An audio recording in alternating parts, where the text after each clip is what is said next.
Radical acceptance. What is radical acceptance? Radical acceptance is the acceptance that climate change and the various planetary boundaries that we are now crossing is at a point where we can't reverse it, we can't change it, and we can't change the trajectory that it is on. And the system now has a life of its own. The emissions that are in the atmosphere, it is actually, we would be breaking the laws of physics if we thought that we could turn climate change around by reabsorbing all the carbon dioxide that we've released from buried carbon from oil and coal. Radical acceptance it's a process. You go through grief, you go through the process of grieving for the planet in real time. And there are various stages. There are stages of grief. One of the stages of grief is bargaining. Bargaining is that thing where if we're grieving something that's lost, we want to save it. We want to save it one way or the other. If I'd done this, or if I'd done that, or if we do this, or if we do that. We are at that point where there's actually nothing much that we can do collectively, individually. But that's not what radical acceptance doesn't then say, well, you just give up and do nothing. Radical acceptance is about you go through the process of grief, and then what you do is you carry on as you were before, while understanding that you're still not going to change much.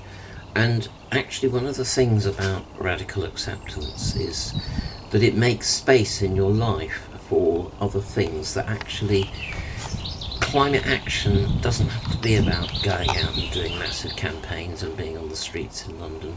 Climate action is a whole variety of things. And, you know, there's no one solution fits all with climate action. But one of the things that we do, and certainly survivalists do this, and the reason that they do this is we spend a lot of time in nature, and so I'm spending a lot of time planting things. I plant a lot of trees, and I plant a lot of other native species of plants that should be in our environment but have disappeared. A lot of wildflowers, etc. And these small acts of kind of defiance against the destruction, it's a really important way of understanding our predicament and being able to talk openly about it.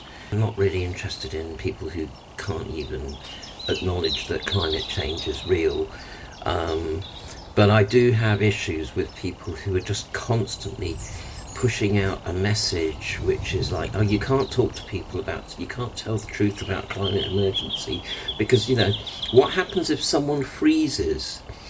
Well, that's not really how the freeze response works, but, you know, people generally either glaze over because they're not interested.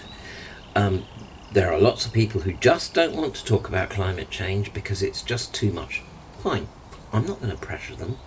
And then there are people who don't want to talk about climate change because it's kind of too much for them to compute, so they just go into this denial cycle.